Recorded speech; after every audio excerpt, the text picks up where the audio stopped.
I asked you who killed Tupac, who would you say? Who pulled the trigger? Orlando Anderson, is what I've been told. He wasn't the trigger man, was he? Have anybody been arrested? The sad thing about it, Orlando wasn't even the shooter, you know? It's sentence, but that's not at all. Perez and them was all involved. They were trying to kill me too.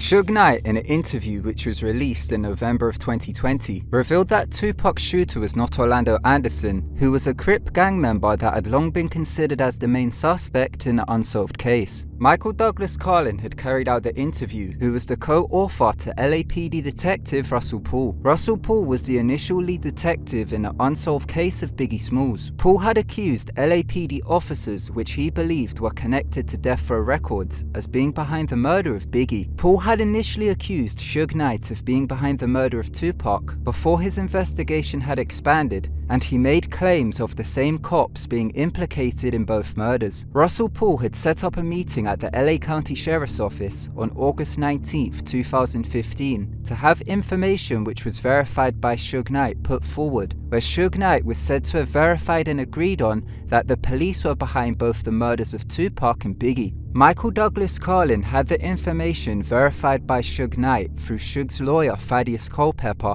with the verified information then being passed on to an assistant district attorney who is assisting Russell Poole with investigating the information of police involvement. The information, if accepted into a court of law, was going to be proposed to Suge Knight to come forward with his verification to then be used as a bargaining chip in an early release of his 28-year prison sentence from his 2015 murder case. Russell Poole, while presenting the information verified by Suge Knight of cops being implicated in the murders of Tupac and Biggie, had dropped dead in the LA County Sheriff's Office, bringing an end to the investigation. Suge Knight had carried out a prison interview with Russell Poole's co-author Michael Douglas Carlin, which was released in November of 2020, where he'd went on to publicly speak on the claims which he had verified in 2015 to Russell Poole. He claimed Orlando Anderson was not the shooter of Tupac, removing the Crips' responsibility from the shooting, and named former LAPD cop Rafael Perez as allegedly being involved, claiming that they were trying to kill him too. He went on to claim in the interview that the same circle of people were behind both of the murders of Tupac and Biggie, which ties it into the same cop theory. In this video, we're going to put these claims into context by combining Suge Knight's prison interviews and take a look into the alternate theory of Tupac and Biggie, which ties into the US Justice Department and the penal system and the connections it had into Death Row Records.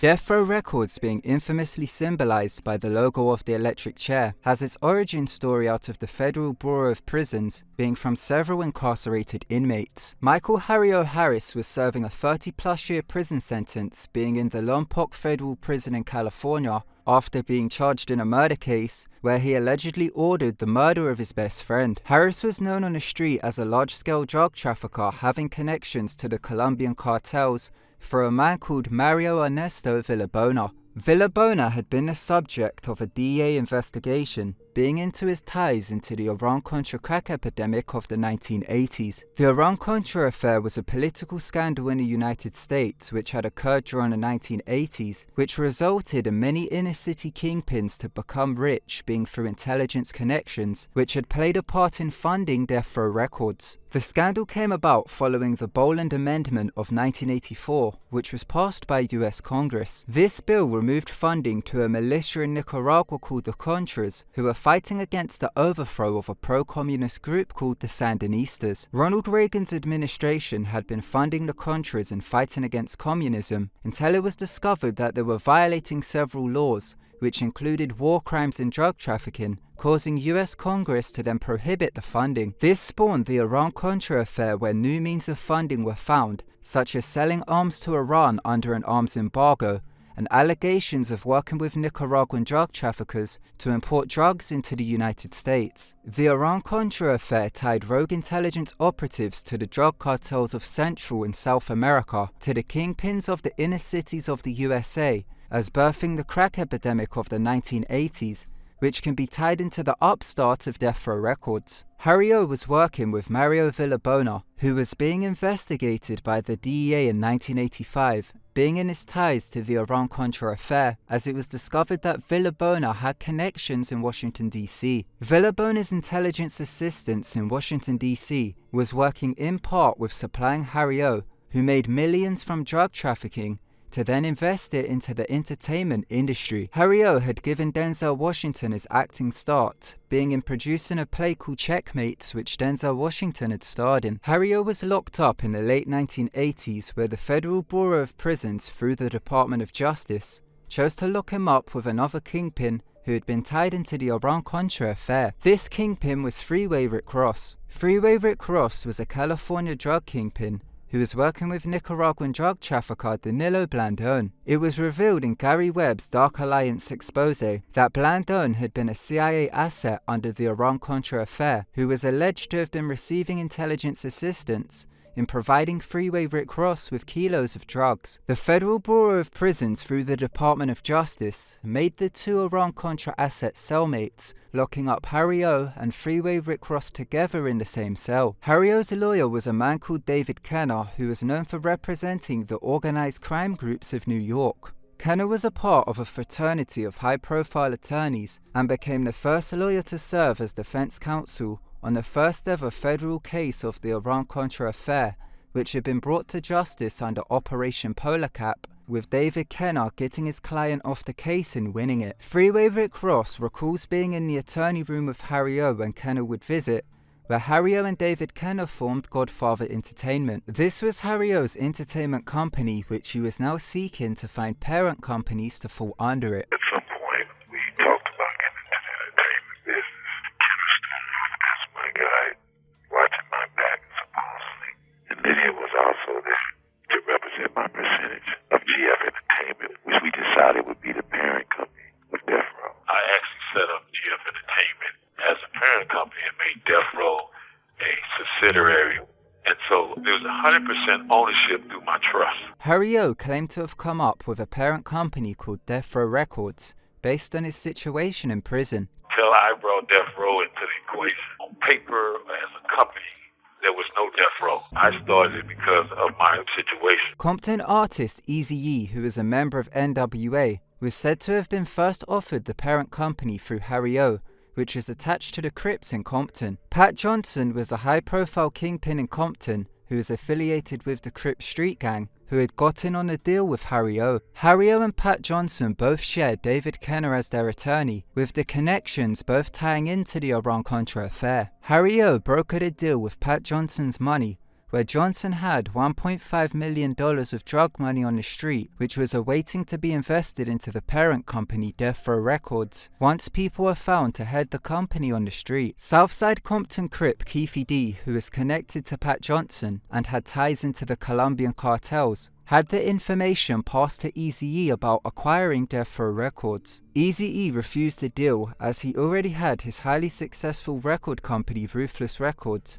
which had the recently broken up multi-platinum rap group NWA. Producer Dr. Dre was a member of this rap group who had made a connection with Suge Knight, who had been working as a bodyguard in the industry and then began managing Dr. Dre's affairs. During this time, with NWA recently disbanding and Dr. Dre leaving the group, he wanted to start a record label called Future Shock Records. Harry O was producing his wife Lydia's album during the time while locked up with Freeway Rick Ross, and Freeway Rick Ross had recommended to him that he get Dr. Dre to produce it. Harry O then reached out to Rams player Ron Brown to contact Suge Knight, as Suge used to play for the Rams. Suge Knight then visited Harry O in prison, where Kenner and Harry O proposed Death Row Records to Suge Knight and Dr. Dre. Suge Knight accepted, and a $1.5 million of Pat Johnson's drug money from the Iran-Contra affair was moved around in Compton, with Keefe D supplying assistance of getting the cash to David Kenner, where the money was then laundered through the company. Suge Knight had to take on David Kenner as a criminal defense attorney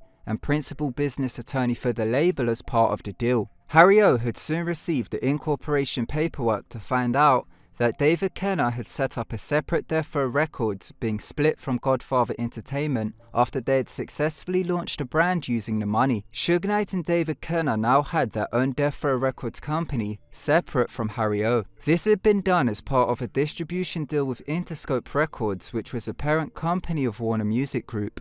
When they ultimately got ready to sign a deal with Interscope. Kenner, Dre, and Suge suspended my GF Music Death Row, started the fraudulent Death Row, and transferred my assets to the fraudulent company. Suge Knight, and using Kenner as his legal advisor, had gotten a 50-50 distribution deal with Interscope Records in 1992, with Harry O being cut out of the company to hide the fact that the money was being laundered through the company. Kenner had created a new Death Row Records under Suge Knight's name, which was now in a distribution deal with Interscope Records, owned by Jimmy Iovine and Ted Fields. Interscope Records was in a $20 million joint venture deal with Warner Music Group, with Warner Music Group being in a merger with Time Inc. Time Inc.'s senior executive was once Charles Douglas Jackson, who is a mediator for information between the CIA and the Pentagon. It has been speculated that General Charles Douglas Jackson had been using Time magazine as a way of launching psychological operations. Time Warner's history is intimately connected with U.S. intelligence. Their vice president was a guy named Charles Douglas Jackson, and he went back and forth between being a CIA architect and had the name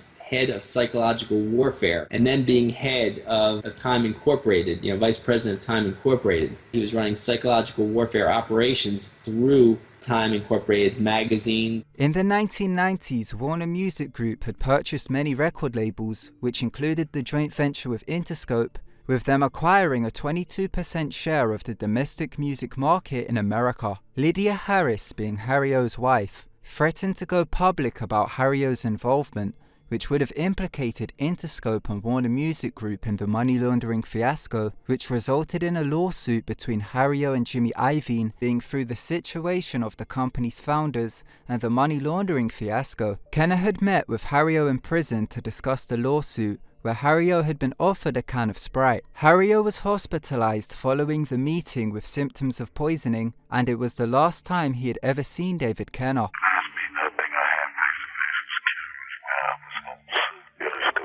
That next day, I got a call. They told me that Mike was in like a wheelchair. I asked Mike, I said, well, did, Kenner give you anything? What happened is I went to the hospital, almost died from something I ingested. And so while I was in the hospital incapacitated, a fraudulent settlement release agreement was made that I never signed, never approved. And there's no one can show you or prove that I have, because I didn't. Death Row Records' startup is evident in being connected to the Federal Bureau of Prisons and US intelligence, being through the situation of the company's founders and the money laundering fiasco. Author John Potash, who wrote the FBI's War on Tupac, believes that Death Row acted as a US intelligence front company, which would later go on to aid in the murder of Tupac. More evidence that Death Row Records was a US intelligence front company, and one of their goals was to aid in the murder of Tupac Shakur.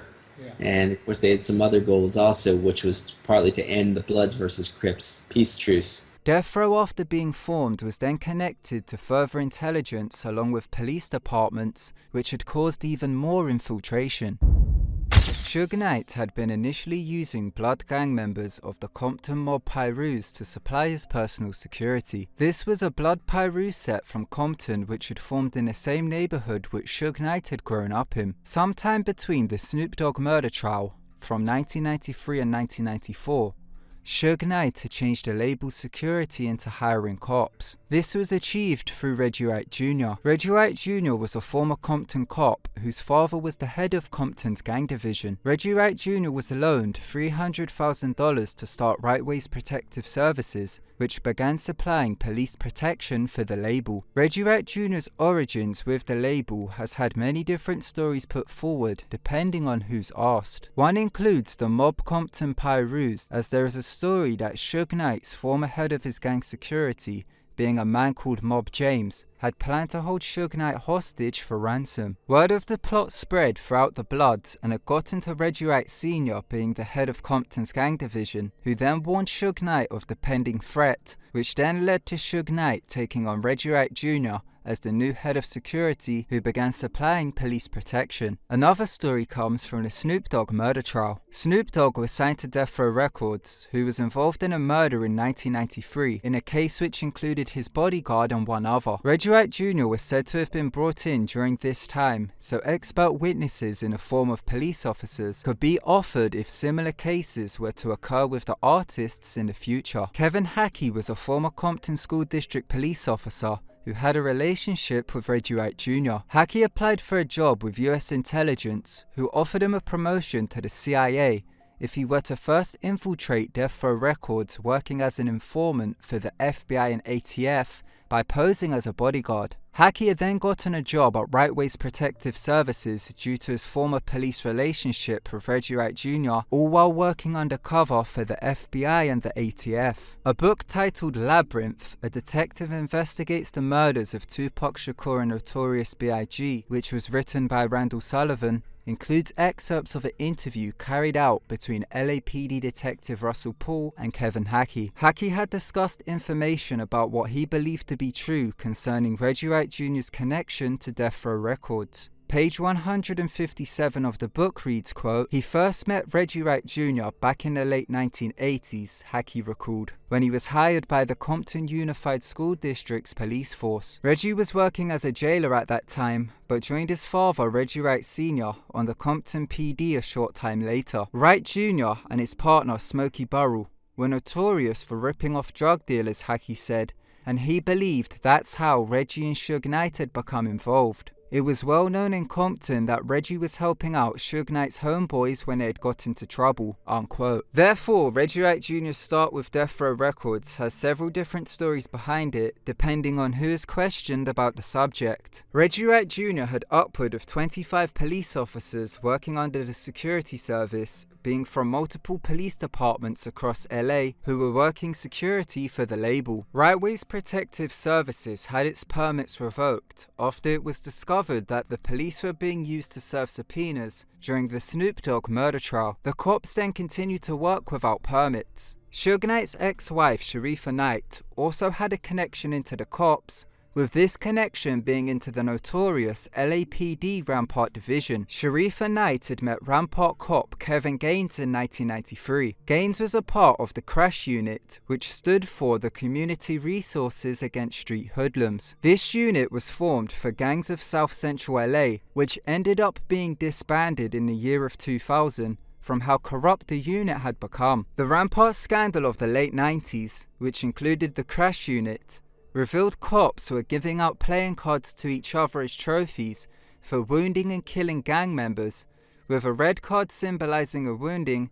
and black cards symbolizing killings. This card system was incorporated into their logo, which the cops had tattooed amongst each other to display who was part of the club. They had been involved in framing people, stealing drugs from evidence lockers, lying in court, and many other forms of corruption. Kevin Gaines and Sharifa Knight began dating in secret in 1993. Sharifa Knight was a manager for the label under Nightlife Management and was managing Snoop Dogg. During a phone call with Reggie Wright Jr., Sharifa Knight had revealed that the only paper trail to the Rampart cops had been coming from Snoop Dogg. She claimed Kevin Gaines recruited members of the Crash Unit to work security for Snoop Dogg, which Snoop Dogg would pay for in cash. Kevin Gaines, did you ever cut him some checks from Death Row Records? No. I don't even think he's the one that worked. He got his friends to do it. They were paid cash by Snoop. The Labyrinth book touches on these claims of Kevin Gaines recruiting fellow cops to work security, with page 34 of the book reading, quote, "A number of LAPD officers acknowledged that Gaines had tried to recruit them to work security at death row parties,"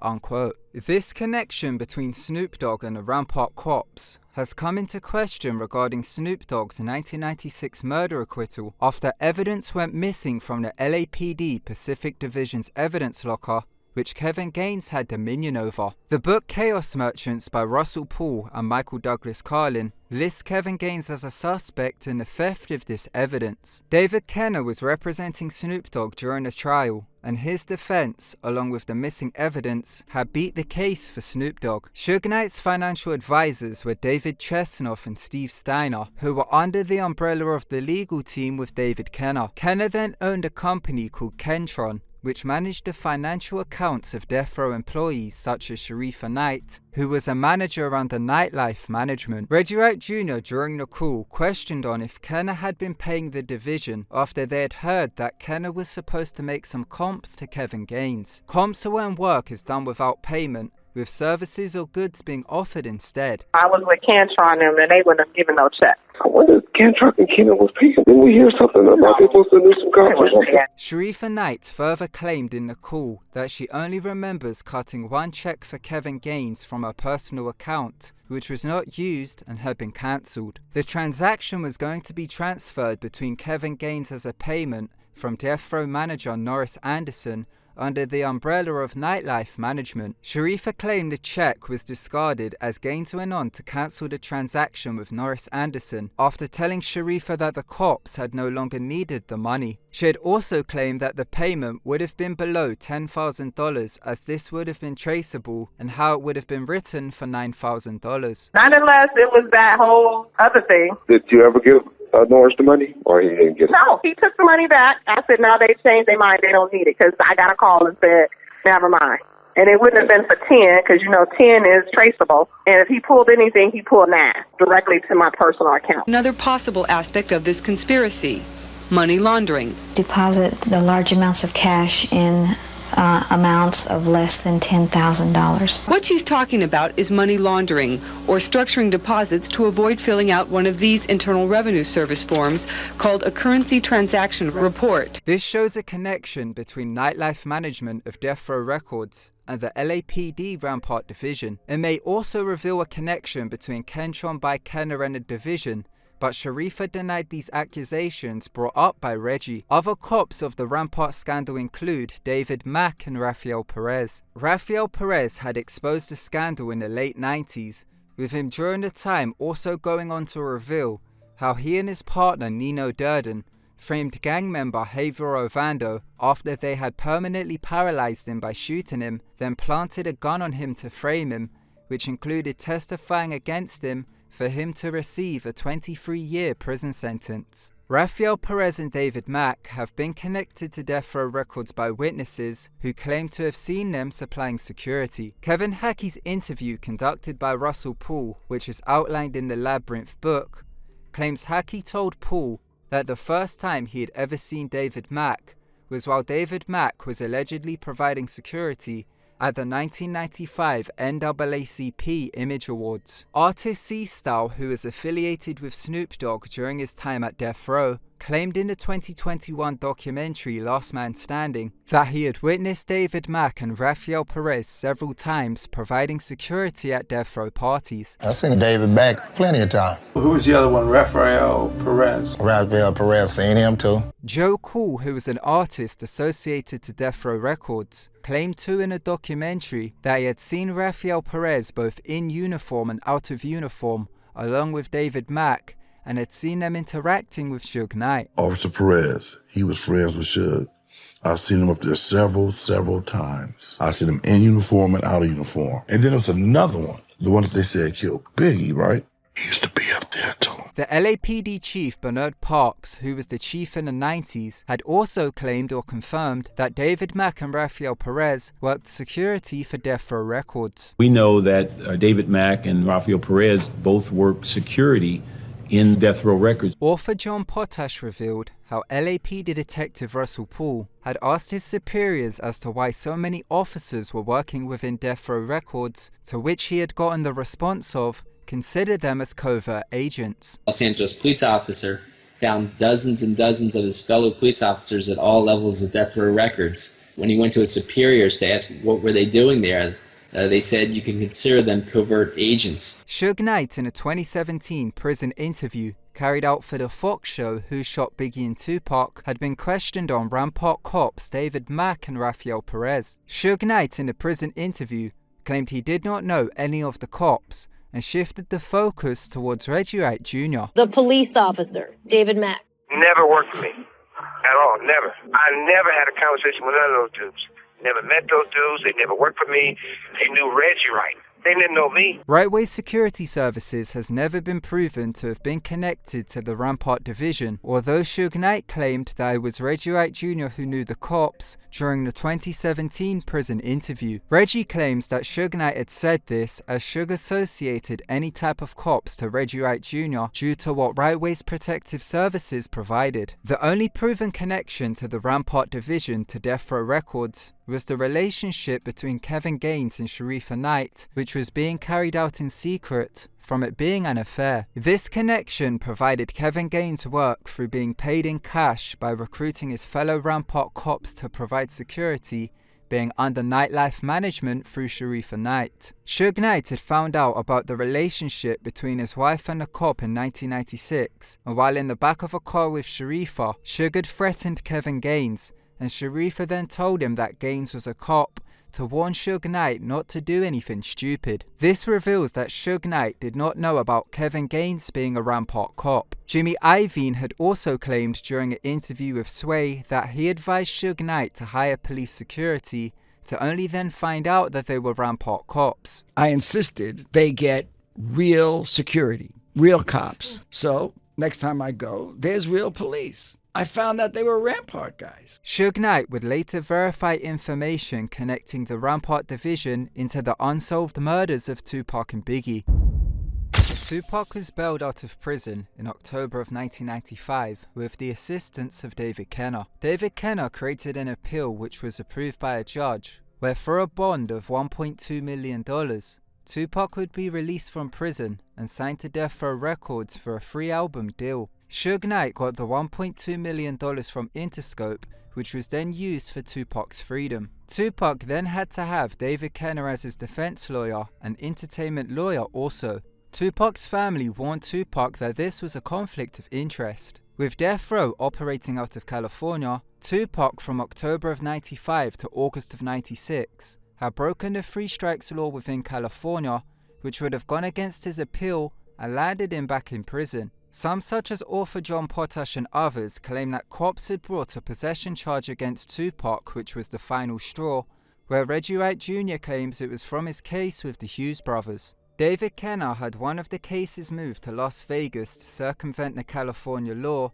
with Kenner doing this through a Las Vegas business attorney called George Kalisis. Kalisis was a Las Vegas lawyer who was known for defending police officers involved in corruption cases. George Kalisis also knew Suge Knight's financial advisor David Chesnoff, who was also a criminal defense attorney based in Las Vegas. George Kalisis was the business attorney for Club 662. A Death Row business manager was a man by the name of Steve Cantrock, who introduced Suge Knight to New York Colombo mob associate Robert Amira. Amira had been indicted in a Las Vegas case with members of the New York Colombo crime family, but the case had been dismissed. Robert Amira helped with Suge Knight being introduced to Helen Thomas, who was a Las Vegas businesswoman who owned a Vegas nightclub which was formerly known as Botany's. Botany's previous owner had been convicted for skimming money for the Chicago mob from the Stardust Hotel in Vegas. The club was then purchased by Helen Thomas, who was introduced to Suge Knight through Robert Amira, with the club being rebranded as Club 662, which spells out MOB on a keypad, representing Suge Knight's affiliation to the mob Compton Pyrus. 662, oddly enough, was also the Californian penal code for death row inmates. George Kalisis became the business attorney for Club 662, and with Kenner moving one of Tupac's legal cases to Vegas, Kalisis was now responsible for creating an event where Tupac could serve community service. Kalisis chose the night of September 7th, 1996, where he held a charity fundraiser for a Las Vegas Metro police officer called Patrick Barry. The cop owned an organization called Barry's Boxing, with the fundraiser being held on the night of Mike Tyson vs. Bruce Seldon to create awareness for the charity. David Kenner had the circumstances approved by a judge, which included Tupac having to perform at the benefit gig for the Las Vegas Metro cop in order to serve community service. Tupac now had to travel to Las Vegas to serve the community service, otherwise he would have gone back to prison. Page 91 of the book Chaos Merchants by Russell Poole and Michael Douglas Carlin reads, quote, 23 security personnel are gathered and George Kalisis tells them that they cannot carry weapons. Subsequently, Reggie Wright Jr. gathers together security personnel a few hours before everybody goes to Club 662 to tell them that they cannot carry weapons, unquote. Reggie Wright Jr. claims that this was miscommunication between Khaleesi's and him to the security, as Reggie claims he had told the security only to disarm before entering Club 662, as he already had armed officers providing security. 24 bodyguards that night were told not to carry weapons. This had caused Tupac's bodyguard Frank Alexander to disarm early, being unarmed while guarding Tupac. His other bodyguard, Michael Moore, had refused to disarm and was taken off of Tupac and was told to go to Club 662 instead. I had two of the toughest guys for him, and Reggie pulled him off of me. It didn't have to happen. Kevin Hackey had been requested to work by Reggie Wright Jr., but Hackey was not in Vegas that night and also had Frank Alexander's security radio, which meant that Frank Alexander could not communicate with the security detail. Hackey was also Tupac's connection to bulletproof vests, which Hackey claimed he always made sure Tupac wore when he was with him. Suge Knight and Tupac, along with the bodyguards and an entourage of Blood gang members, went to watch the Mike Tyson fight in the MGM Grand at 8 p.m. Following the fight, one of the Bloods pointed out Keefe D's nephew, a Southside Compton Crip by the name of Orlando Anderson. Orlando Anderson and the Southside Compton Crips were associated to Bad Boy Records, whose main representatives were Biggie and Puffy, with Suge Knight and Tupac having animosity with them from years prior, which had continued to escalate after Tupac had joined Death Row. Tupac ran over and attacked Orlando Anderson, followed by Suge Knight and the Bloods. At 11 p.m, Suge Knight and Tupac were traveling to Club 662 so Tupac could perform his community service. They were stopped and pulled over by Las Vegas cops, who claimed that their radio was too loud. After being released and stopped at a red light on Flamingo Road and Colville Lane, a car carried out a drive-by on Tupac and Suge Knight's BMW, firing 13 times, hitting Tupac 4 times, and grazing Suge Knight's head. Bullet casings reveal that it was a Glock which was used in the shooting. Kevin Hackey went on Fox News in 2007, where he spoke on his beliefs about the murder weapon and how it had gone through the hands of the police, the FBI, and the ATF. Hackey claimed to Fox News that he believes the Glock was the same weapon which was confiscated from Tupac's rap group member called Fatal, which Hackey had then given back to Death Row security. Hackey claimed on the 4th of July 1996, while Tupac was performing at the House of Blues, an off-duty Santa Monica police officer who was working security for the venue had searched Fatal and found a Glock. Napoleon, who was another rap group member of Tupac's group The Outlaws, revealed on his podcast in 2021 how Kevin Hackey had been selling guns to the group and were their connection to bulletproof vests. Napoleon further claimed he believes it could have been part of an operation by the ATF to track the guns. There was a guy named Hackey. He was an undercover ATF. He was selling us guns so we could keep track of them. Yeah. And also he had a connection to bulletproof vests. These are called ATF gun walking operations, which were exposed with Operation Fast and Furious, where what is called letting guns walk is applied by the ATF, with them providing criminal organizations with guns with the intention of tracking and tracing them. Group member Fatal's Glock was confiscated by the off-duty Santa Monica cop, with Hackey's FBI and ATF handlers then sending Kevin Hackey to collect the gun from the Santa Monica Police Department to have it traced and tracked through the federal database by the ATF. Go over to Santa Monica Police Department to pick up this firearm. Hackey says he first showed the handgun to his FBI handlers in 1996. Hackey claimed after the gun had come back as clean, his intelligence handlers told him to return the gun to Death Row security. He then claimed on Fox News that he believed it was the same Glock which was used to kill Tupac. A month later in Las Vegas, investigators say it was a .40 Glock handgun that killed Tupac Shakur. Hackey believes the murder weapon was the same gun. I believe it is. Compton police claim to have found a Glock in a plant pot within a garden of a girlfriend of a Southside Compton Crip associate called Corey Edwards, with Compton police officer Tim Brennan claiming that it matched casings at the scene, but was then destroyed by the ATF when it was handed over. This gun shows up. I give it to the ATF agents. They say the gun matched on the murder of Tupac. It was a positive match on the casings. Orlando Anderson became the main suspect afterwards, being considered as a revenge shooting for the beating which took place 3 hours prior. Suge Knight, in a prison interview released in November of 2020, claimed the shooter was not Orlando Anderson and made claims of Rafael Perez and the Rampart cops allegedly being implicated in the shooting.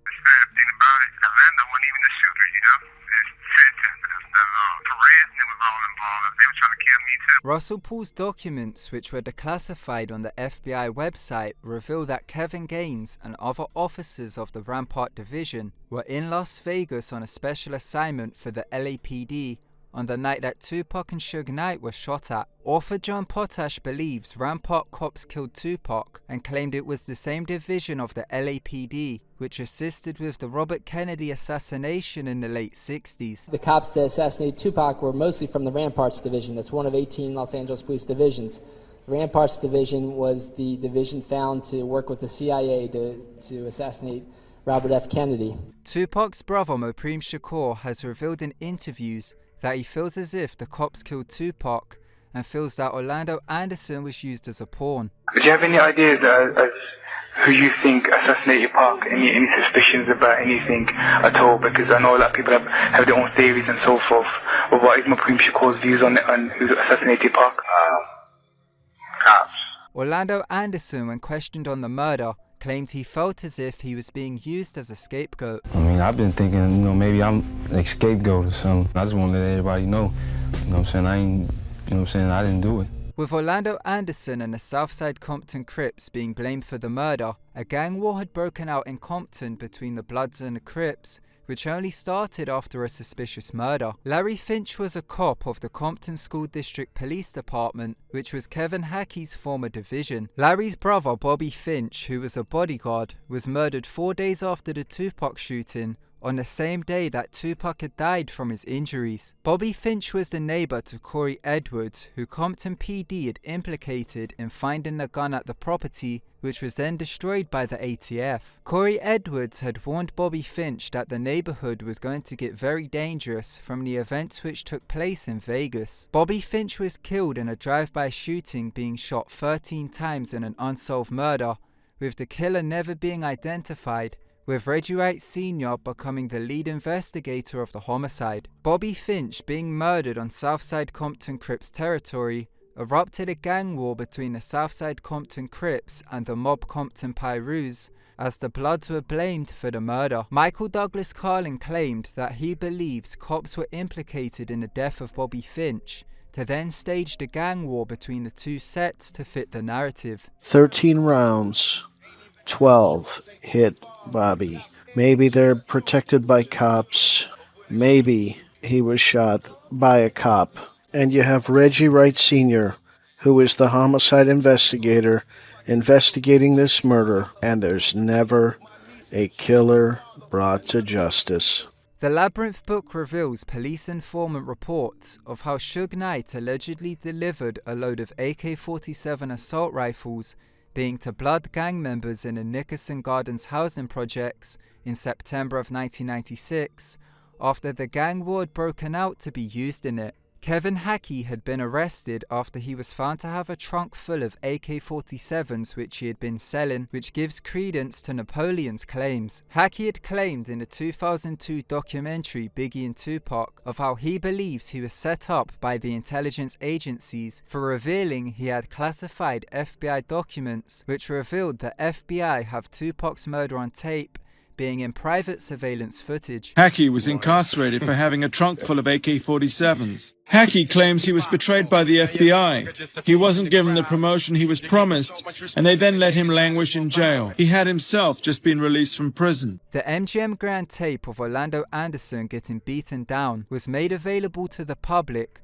and spread throughout the media after David Kenner had entered it into evidence for Suge Knight's probation violation case in October of 1996. Suge Knight had been on probation and was able to avoid jail due to his connection to a prosecutor called Lawrence M. Longo, also known as Larry Longo. The CCTV footage spread throughout the media and blew up the Bloods vs. Crip theory and also the East Coast vs. West Coast theory. Suge Knight during this time turned over control of his accounts of $500 million along with his investments to his financial advisors being David Chesnoff and Steve Steiner, who were serving on his legal team with David Kenner. Over $13 million were churned out in legal fees going to the law offices of Kenner, being shared between the parties. In Suge Knight's 2020 prison interview, he claimed that an accounting firm who Jimmy Iovine had introduced them to had allegedly stole between $30 to $40 million off of Suge Knight while he was incarcerated, claiming that they were giving Kenner $100,000 a month, which Jimmy Iovine was getting a kickback from. I had caught the accounting firm who Jimmy introduced us to. They stole $30-40 million. They was giving David $100,000 a month, and David said he was giving Jimmy a kickback from the $100,000 a month. Suge Knight also claimed that he was not supposed to go to prison for the probation violation, which he had been sentenced to 9 years, but feels as if he was set up by those involved in handling his case. I never should have went to prison the first time I went to prison. They just played with the thing the way they wanted to play with it. So we was paying him for all the work he did as an attorney, and they was giving him $100,000 a month. That played an effect on me getting a violation when I shouldn't have got a violation. This came after Kenner had created a conflict of interest between Suge Knight and prosecutor Larry Longo, as Kenner, while preparing Tupac's community service in Vegas, also moved Suge Knight into a Malibu beach house owned by Longo and gave Larry's daughter's tape to Suge Knight, promising her a record deal if Suge Knight were to keep staying out of jail from Longo's assistance. This information had come out during Suge Knight's probation violation hearing, which was seen as bribery from the conflict of interest created by David Kenner, which added towards Suge Knight's guilty sentence in his probation violation case. Suge Knight was sentenced to 9 years in prison, and Reggie Wright Jr. began to run the company for Suge Knight, with Reggie Wright Jr. getting advice from David Kenner. Suge Knight, in a 2020 prison interview with Michael Douglas Carlin, claimed he believes there was a conspiracy against him in 1996, which was to gain control over his company. All this stuff really comes from, because they want the ownership of my company. That's how it happened. It goes all back to 1996. Right.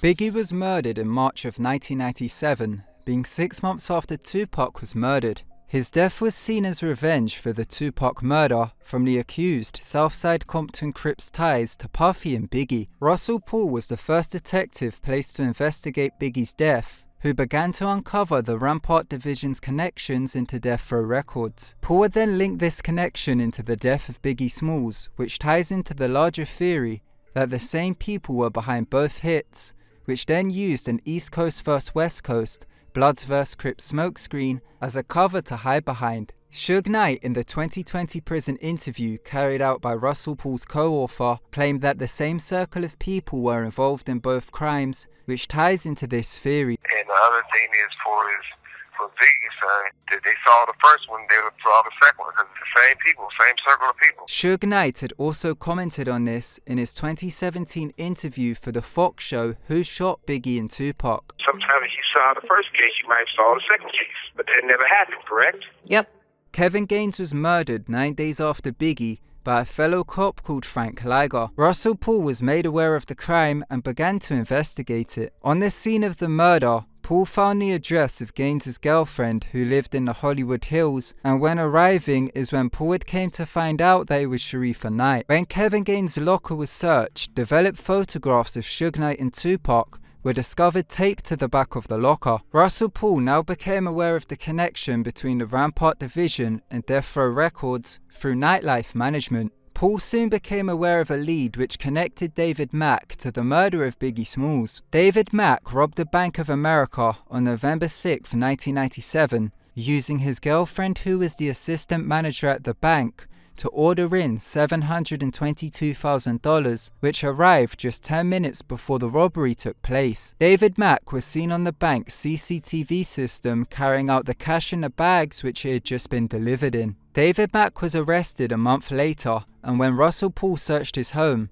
he found a black SS Chevy Impala with chrome wheels, which matched the description of the shooter's vehicle in the case of Biggie Smalls. Along with this, Gecko armor-piercing bullets which were used in the murder were also discovered at his home which were buried under the floorboards of his house. Not only this, but the same weapon type, being a 9mm which was used in the Biggie murder, had also been discovered. Police had also found a very strange occurrence in the garage. Russell Poole had found that David Mack had kept several photos of Tupac Shakur, which he had seemed to have kept sectioned off in a certain area of the garage, which seemed to be kept in a memoriam, which was described by the detectives as a shrine. In the garage, next to where the Impalas parked, he had a shrine to Tupac. This has been seen as David Mack either being a super fan of Tupac from his believed association to Death Row Records, or a more macabre view of it being a trophy shrine under the LAPD theory. Suge Knight, in the 2018 documentary American Dream, American Nightmare, claimed when he looked Tupac's shooter in the eyes,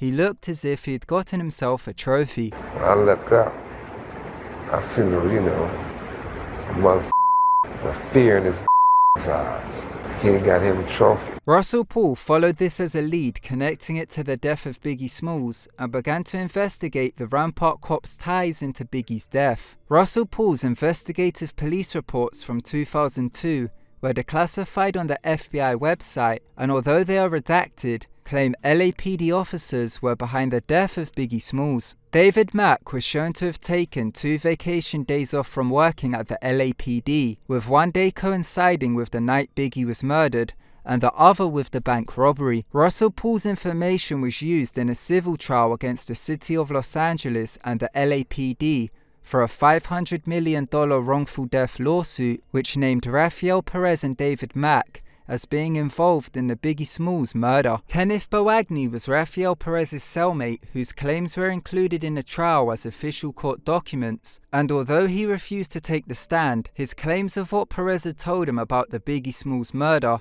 were included as court documents. Rafael Perez had exposed the Rampart scandal after he was arrested for stealing drugs out of the evidence locker in 1998, with detectives believing Perez was going to use the drugs to frame the cop who had killed Kevin Gaines. Rafael Perez made a deal to expose the Rampart scandal for a reduced sentence. Perez implicated up to 70 police officers in corruption in 1999, but never once mentioned Death Row Records or its associates. Perez was convicted to 5 years in prison in 2000, but only served 1 year. Kenneth Boagni was Perez's cellmate for a month and a half, with Boagni claiming Perez, while he was intoxicated on prison liquor, had made statements to him about being involved in the Biggie Smalls murder. Official court documents from Boagni, based on what Perez had allegedly told him, labeled death row lawyers working with ex-cops, including David Mack and Rafael Perez, to set up the hit on not only Biggie Smalls, but also Sean Puffy Combs. Boagni claimed that Perez had told him sometime after Suge Knight was incarcerated in October of 1996, David Mack had allegedly have been given the assignment to take out both Sean Puffy Combs and Biggie Smalls. The court documents claim Perez's cellmate Kenneth Boagni claimed Perez had stated that David Mack allegedly reached out to Amir Muhammad to assist with the hit, who was the godfather of Mack's child and had also went to school with Mack. While David Mack was in prison, Amir Muhammad had appeared on a visiting list using incorrect details. Amir Muhammad's real name was Harry Billups, who Boagni claimed Perez had stated that he had allegedly become a hitman for hire, being for the Nation of Islam. According to court documents, Perez had allegedly told Boagni that they were paid $250,000 up front,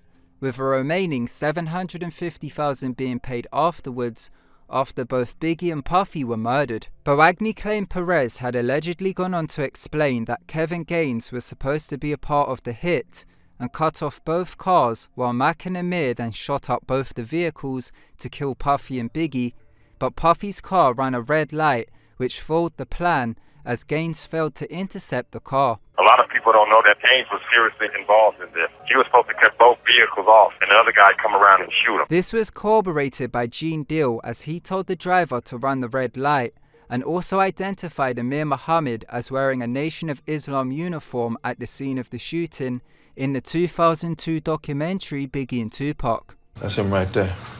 That's him. Yeah. That's him. That's the guy that came up to me.